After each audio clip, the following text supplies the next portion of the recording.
Clarence Leroy Van Cleef Jr.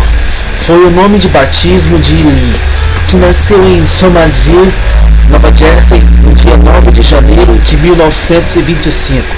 Filho de pais norte-americanos que descendiam de holandeses, aos 17 anos, o jovem Clarence Leroy finalizou abreviadamente o curso secundário, possibilidade que o governo norte-americano adotou para que um maior número de jovens pudesse ser recrutado para defender o país na Segunda Grande Guerra Mundial. Em outubro de 1942, Clarence Leroy já estava sendo treinado na Marinha Americana para fazer parte da tripulação do caça-minas USS Incredible. Antes de partir para as batalhas, Clarence se casou com sua namoradinha de colégio, Patsy Rudy Catlow. Durante 3 anos, Clarence Leroy esteve a bordo do USS Incredible pelos mares do Caribe, Mediterrâneo e na China, obtendo baixa em março de 1946. O jovem mariner recebeu diversas medalhas por seus serviços em alto mar, mas como muitos outros soldados, terminada a guerra, teve que procurar trabalho para sobreviver. Clarence Leroy trabalhou como pescador, capataz de fazenda e também numa fábrica em sua cidade natal. Em 1949, o casal Clarence e Ruth tiveram 3 filhos e o ex-mariner trabalhava como contador numa empresa de contabilidade do pai. Foi neste ano que Clarence Leroy se interessou por arte dramática e logo já estava num palco.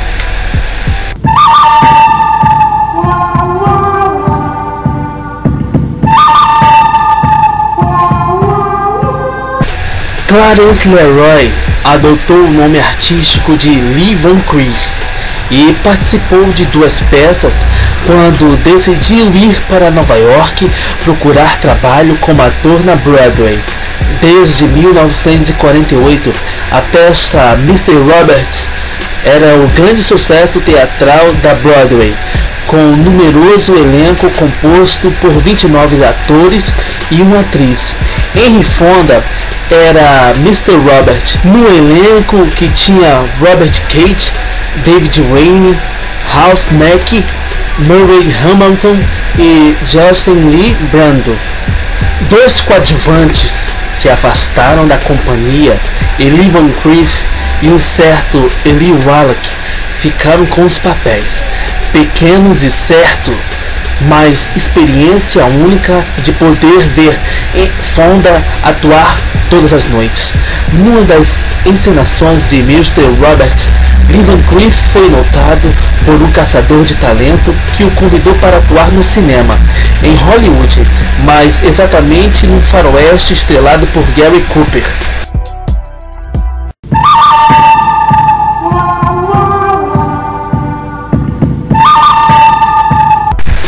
Lee Van Cleef tratou as condições para o seu primeiro trabalho na capital do cinema, diretamente com o produtor Stanley Kramer. Ele disse ao ator que Lee Van Cleef interpretaria o personagem Harvey Pell, impondo a condição de que Lee se submetesse a uma cirurgia corretiva, reduzindo o formato do seu nariz. Lee Van Cleef não concordou e Kramer lhe disse que com aquela cara de homem mau ele poderia interpretar um dos bandidos, sendo-lhe oferecido a parte do personagem Club, um dos bandidos à espera na estação de Heatherville. Só que o salário semanal seria de $500 apenas por 2 semanas de trabalho. Lee Van Cleef aceitou e é a sua imagem que abre o filme Matar ou Morrer. Neste seu filme de estreia, Lee Van Cleef não pronunciou nenhuma única palavra. Filmado em 1951, este clássico do faroeste somente seria lançado em 1952, mesmo ano em que Lee Van Cleef atuou no filme de baixo orçamento chamado Os Quatro Desconhecidos. Estrelado por John Payne, este enfrenta um quarteto de bandidos formado por Preston Foster, Neville Brand, Jack Lemmon e Lee Van Cleef. Claro que este é um filme policial noir B. Também se tornou clássico num promissor início de carreira para o feioso ex-contador.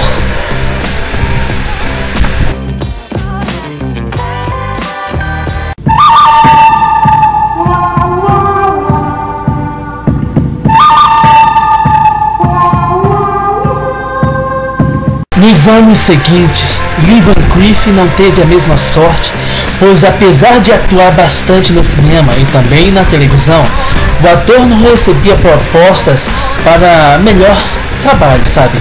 E não raro aparecia pouco na tela e quase sempre para morrer alvejado pelo herói em filmes.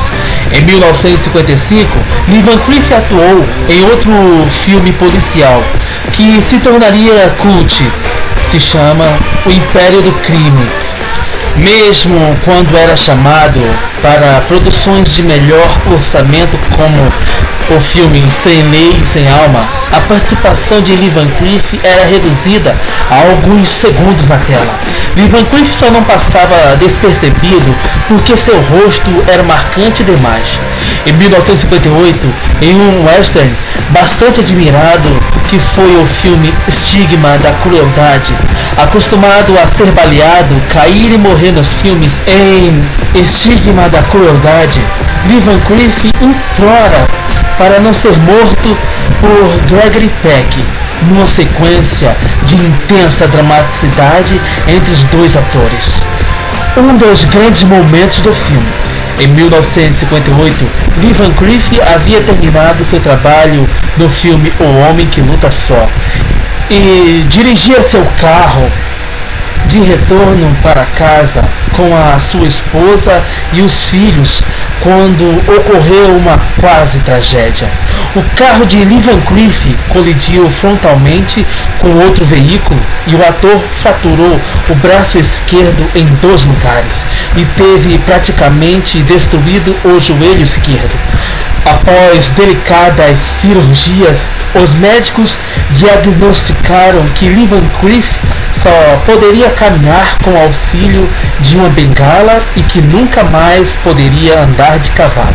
Lee Van Cleef se deparou com enormes dificuldades financeiras e mergulhou na bebida, o que lhe custou a separação da esposa após 15 anos de casamento. Lee Van Cleef parecia caminhar para a autodestruição, o que só não ocorreu porque um novo casamento o salvou.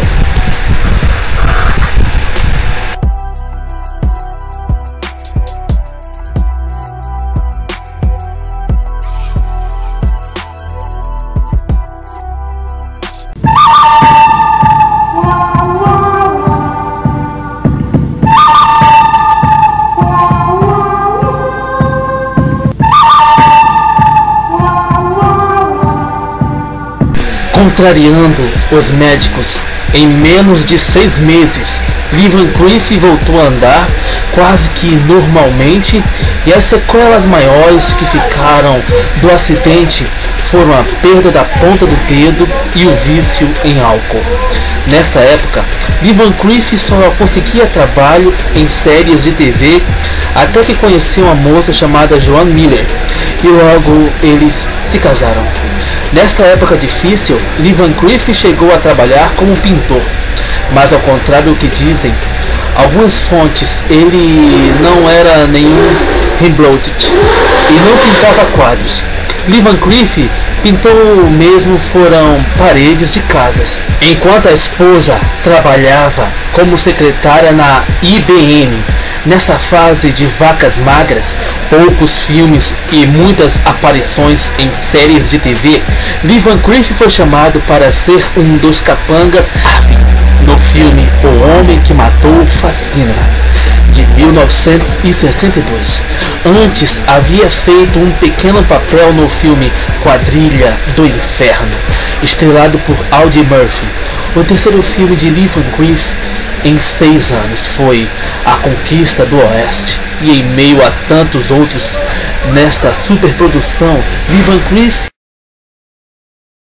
nem sequer créditos recebeu por sua participação, mas não demoraria muito para que Lee Van Cleef fosse tão famoso quanto os astros de A Conquista do Oeste, conquistando seu espaço num território estranho, o território de Spaghetti Western.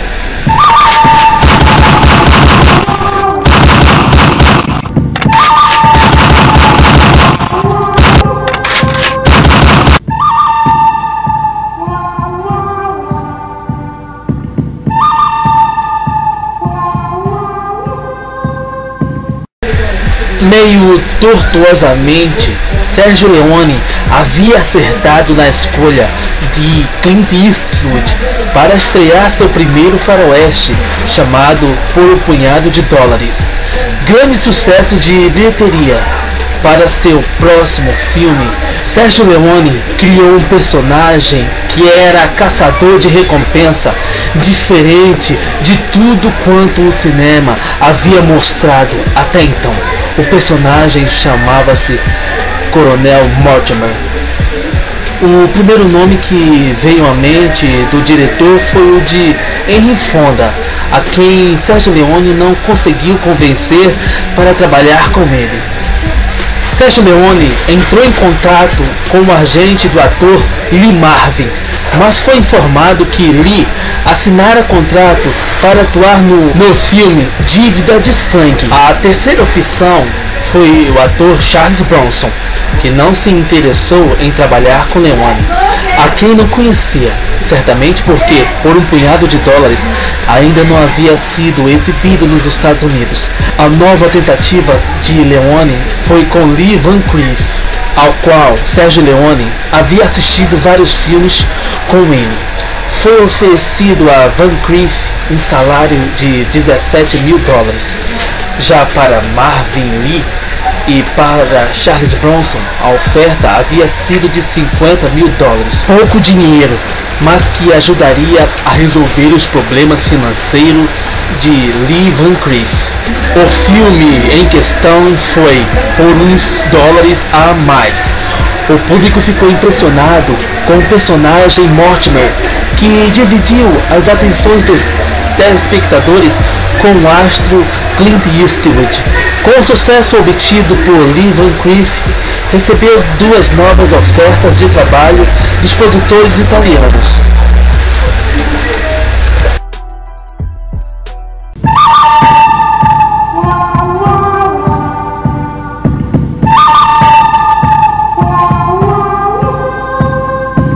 Os novos trabalhos de Lee Van Cleef seriam o próximo western de Sergio Leone e um outro western dirigido por Sergio Soloma, um escritor e roteirista que se aventurava na direção de um western spaghetti.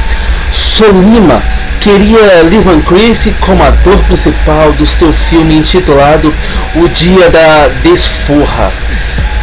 No filme de Sergio Leone, o feioso Lee Van Cleef se tornou também protagonista, pois o título escolhido foi Il Bueno, Il Brutto, Il Cattivo, traduzido por muitas línguas como o bom, o mau e o feio. Claro que Lee Van Cleef deveria ser o feio, interpretando desta vez o personagem Sentenza, também chamado de Angel Eyes, mas Lee Van Cleef é o mau.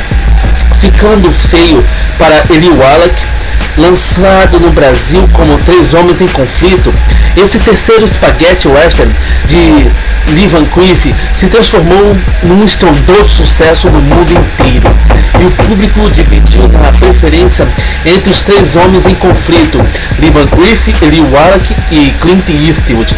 Foi com este filme que o mercado norte-americano se abriu para os filmes de western spaghetti, mas especialmente para os faroestes de Sergio Leone, que se tornaram grande influência no gênero também em produções de Hollywood.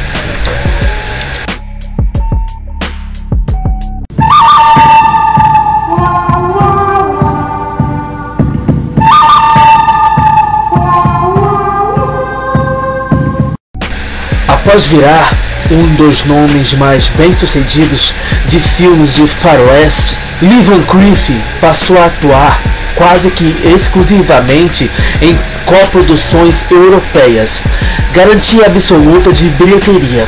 Lee Van Cleef era o ator principal dos filmes em que atuava, pouco importando se, como em A Quadrilha da Fronteira, estivesse no elenco astros consagrados como Dina Muller-Bridge e James Mason. Em A Armadilha Divina, foi a vez de Jack Palance e Richard Boone terem seus nomes abaixo do nome de Lee Van Cleef. Richard Boone deve ter lembrado que houve um tempo em que ele andou matando e prendendo aquele ator como um cara de cobra na série O Paladino do Oeste, que Richard Boone estrelava. Enquanto durou a fase de produções de Western Spaghetti, Lee Van Cleef teve muito trabalho, recebendo por filmes mais do que ganhara nos primeiros 10 anos da sua carreira como ator. Quando foi contratado para a produção inglesa El Condor e para a produção norte-americana Bargueiro em 1970, o salário por filmes de Lee Van Cleef estava na casa do $500 mil.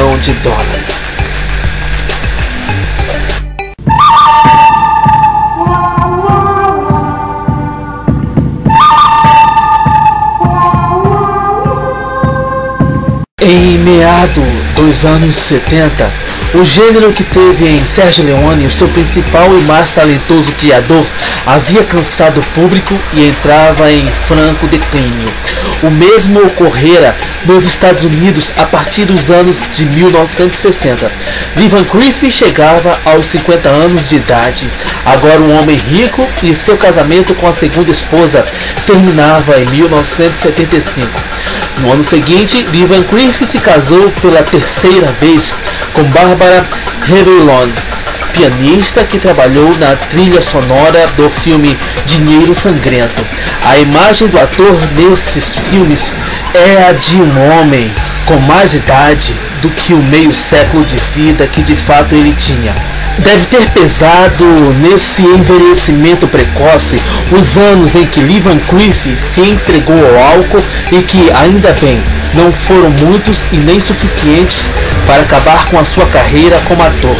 Desse tempo em diante, Lee Van Cleef passou a emprestar seu nome a filmes que tinham como astro principal Kurt Russell, Chuck Norris, David Carradine e outros, então com mais evidência.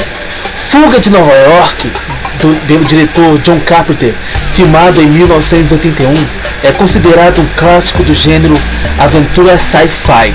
Além de Lee Van Cleef, estão no elenco deste filme Ernest Borgnine e Donald Pleasence.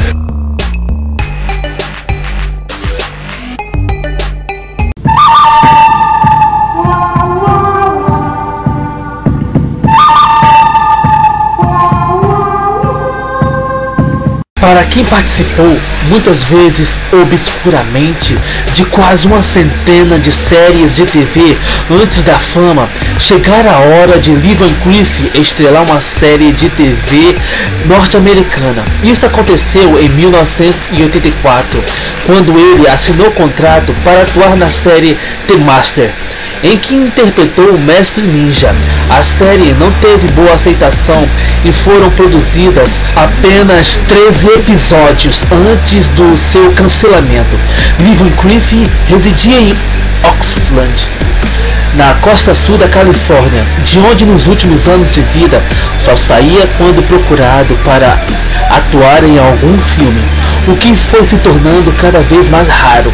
O último filme que contou com a sua participação foi no filme Tribes of the Fortune, rodado em 1989 e lançado após a sua morte. Lee Van Cleef vinha há algum tempo lutando contra um câncer na garganta e um ataque cardíaco abreviou seu sofrimento. Lee Van Cleef começou a fumar cachimbo quando estava na marinha e nunca deixou o hábito, o que pode ser comprovado em inúmeros filmes em que o seu cachimbo aparece na tela. Lee Van Cleef foi enterrado no cemitério Forest Lawn, em Hollywood Hills, Entre aqueles que carregavam seu caixão estavam Rory Calhoun, Harry Carey Jr. e Romano Poupon. Aliás, Romano Poupon era um grande amigo de Lee Van Cleef desde os primórdios dos anos 60.